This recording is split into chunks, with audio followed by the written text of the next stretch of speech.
Welcome to my first ever Q&A video, and I'm very excited because you guys had so many good questions, and I don't think there's a way I can get to them all in a single video. So what I did is I wrote down the ones I thought got asked again and again, and I'm gonna start with those, and then I'm gonna go through and pick some of my favorites. Question number one is, what do I do for a living? And I work for a very small company, and my official title is marketing coordinator. So I handle their website, their online presence. They have an online portfolio that takes a lot of time to keep that up to date.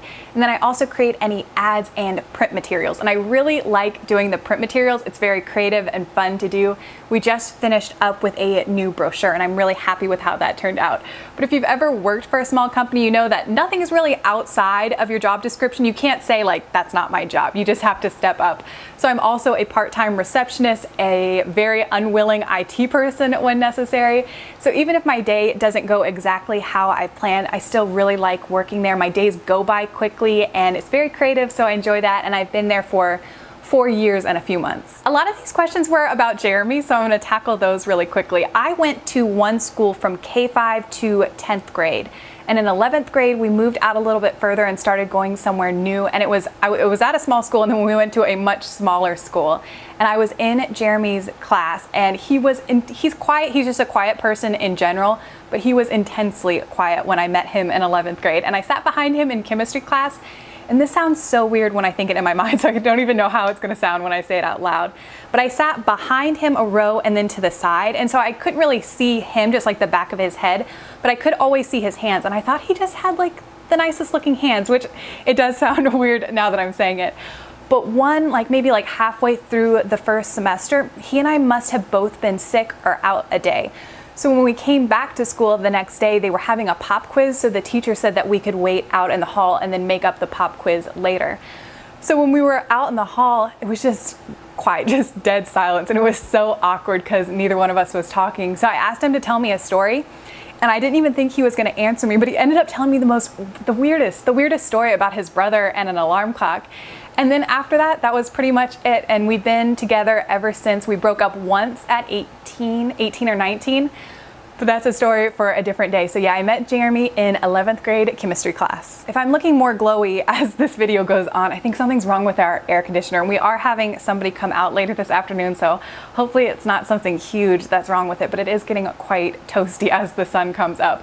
But another thing that a lot of you guys wanted to know about is kids. So let's have a heart-to-heart for a second. I am 28 and Jared's 27, so we have been talking about it more now. I don't know, some days it's like the furthest thing from my mind, and I'm like, oh, I can't even think about it. And then other days I'm like, oh, and it's not really so much seeing other people's cute babies, it's more like going over, and I should say that I really have it good. Like my mom doesn't pressure me, my mother-in-law doesn't pressure me. My Gams has started to get a little bit feisty, like she slips some things in conversation every once in a while. But it's really going over to her house, and my family is all very close, and my cousins are always there. So going over there on the weekends and just seeing her sitting at the table and just surrounded with grandkids and seeing how much we love her and how much she loves us. I do think I want that one day to be a Gams to a bunch of grandkids, but there is nothing set in stone, but we are talking about it. The last question that got asked frequently is, how does Jer feel about makeup and YouTube and everything that comes along with it? And if you're a new subscriber, I prefer to use a lens that doesn't autofocus. So for a video like today, Jer got up at 5:30 before he went to the gym. He came and set up my tripod, put the camera on, and helped me focus. So that way, after I got ready and came down, and I'm sitting down right now, I'm in focus because the camera's really far away from me, so it's hard to do that. These videos aren't the big deal. It's actually the get ready with me's. Those, you see an 8-minute video, but those usually take over an hour to film, and he sits with me the entire time. Because when I'm getting up really close to the camera, it is so easy to get out of focus. So he sits there and checks the focus every minute or two and tells me if I need to come forward or lean a little bit back. And we've been doing this coming up on 4 years, and he's never complained once. He's never said, oh, I'd rather be doing this today, or like, are you still doing this? One time he did ask if I still enjoyed doing this, and I said yes, and then I never heard about it again. And usually every weekend he'll be like, what video are we filming this weekend? So he's really supportive of it. And as for all the makeup, don't get me wrong, I had a lot of makeup before I started YouTube. It's always has been something that I liked. But YouTube is a very unique hobby in that if you give it enough time and put enough energy in it, it can pay for itself. And that's where I'm at right now. If I'm buying makeup or, some kind of software for video editing, it all comes from money I make off of YouTube, which is amazing. But I'm so grateful. So I think those are all the frequently asked questions. And I actually think that I need to go put my hair up because I'm getting very toasty. So I'm gonna go put my hair up in a ponytail really quick and then we'll get back to some other questions. I feel a million times better. So what I think I'm gonna do is I'm just gonna start reading through and pick some of my favorite questions, and I'm gonna alternate personal and beauty.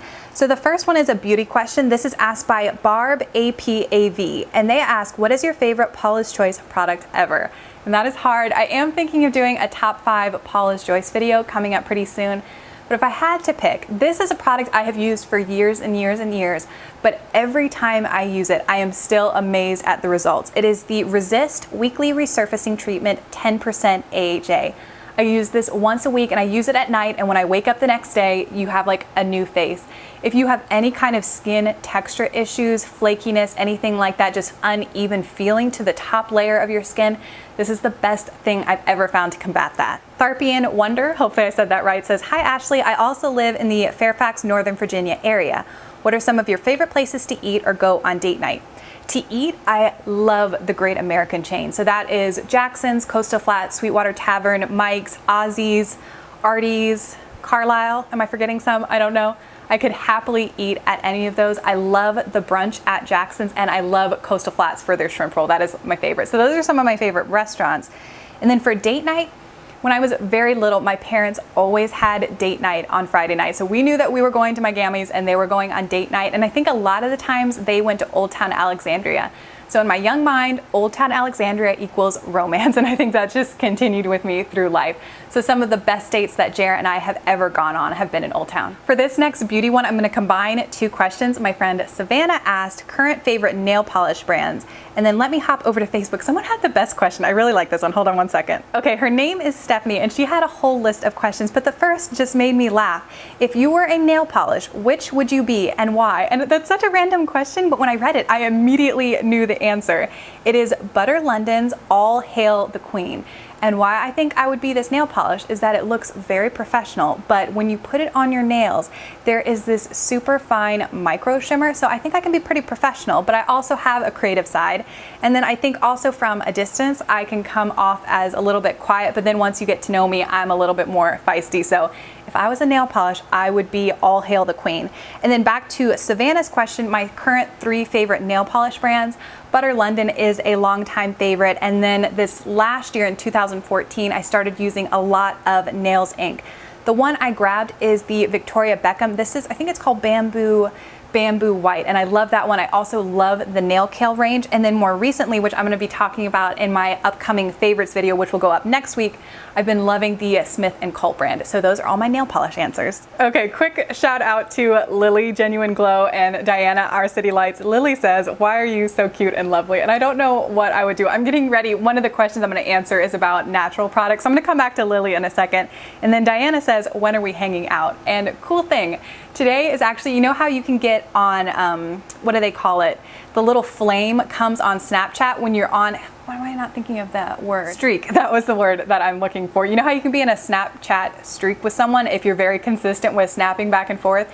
Today is Diana and I's 100th streak day, which is kind of crazy. So I sent her a little something as a congratulations on 100 days surprise in the mail. But Diana and I have never met. We have been online friends for a long time, and I consider her a very dear friend.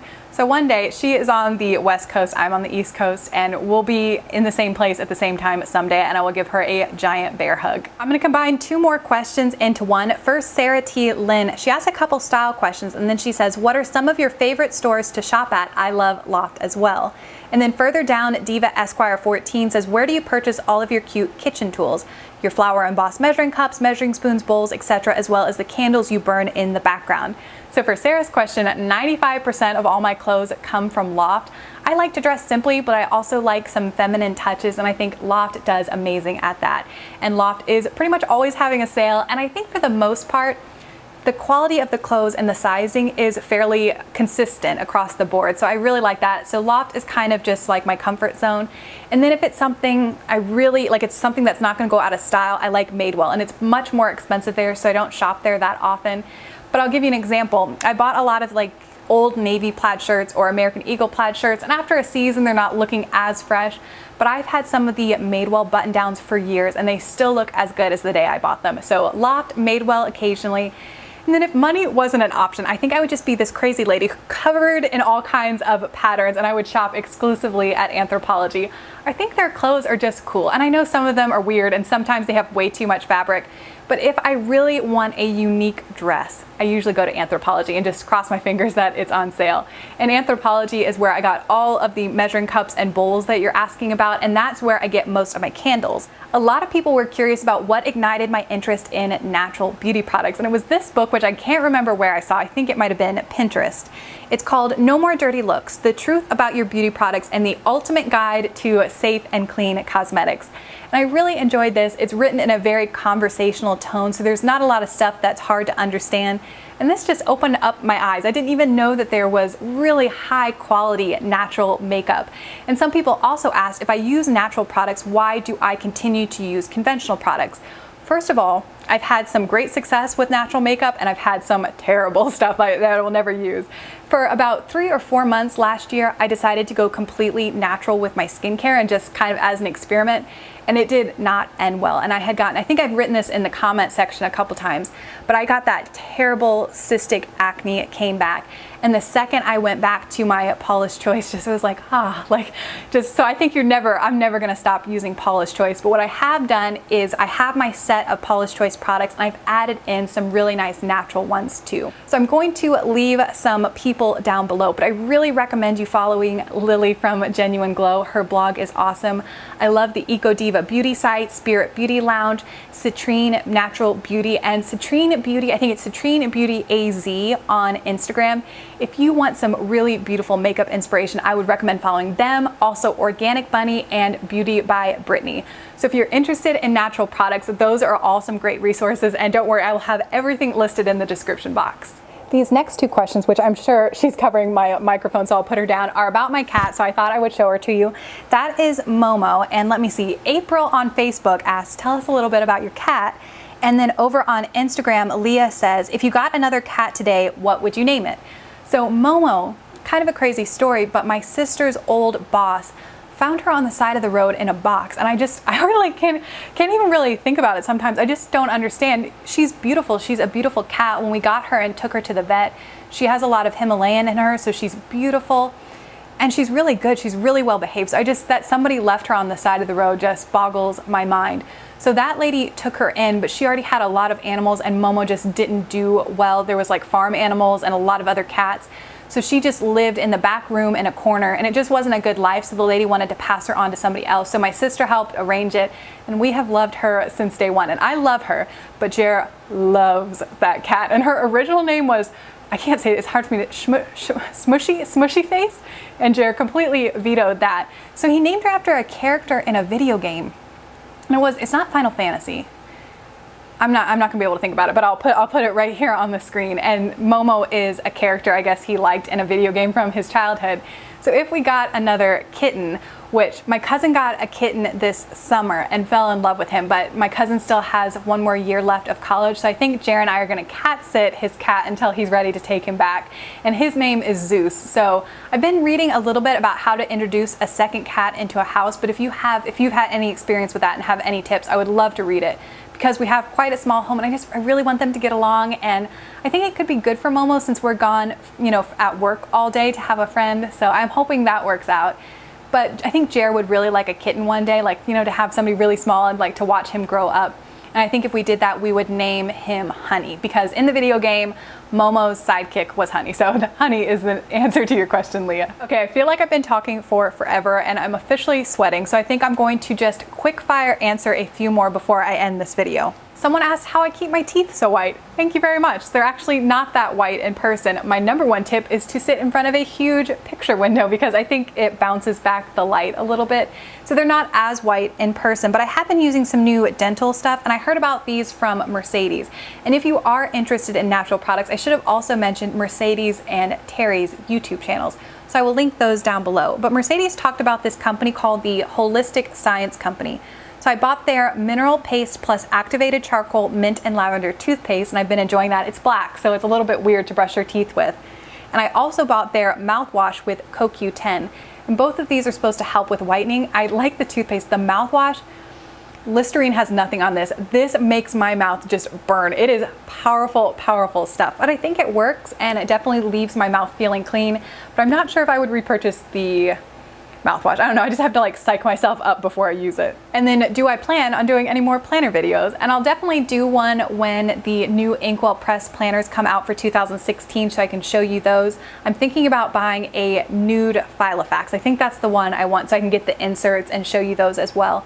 But as for before that, I don't really know because I use the planner the same way. I've showed you all my stickers, I've showed you my setup, so I don't really know what else I can do with the planner. I just don't want to make a boring video that's just the same thing. So if you have any things you specifically want to see, leave those down below and then maybe I can put together a video. And last, I thought we would end with a beauty question, and that is, what is your biggest beauty faux pas ever? And when I read this question, I had a distinct memory of a bright silver lipstick from Wet n Wild. And I remember being in Olin Mills going in for family photos and my mother begging me to wipe it off, saying that I looked like a dead person. But I thought I looked so good in that silver lipstick. So that's probably my biggest beauty faux pas over the years. But that is it for my first Q&A. I hope this was even in some small way enjoyable. And if I didn't get to your question, I'm sorry. Maybe I can do a part 2 at some time. But thank you guys so much for the support. I really, really appreciate it. And I'll see you very soon with a new video.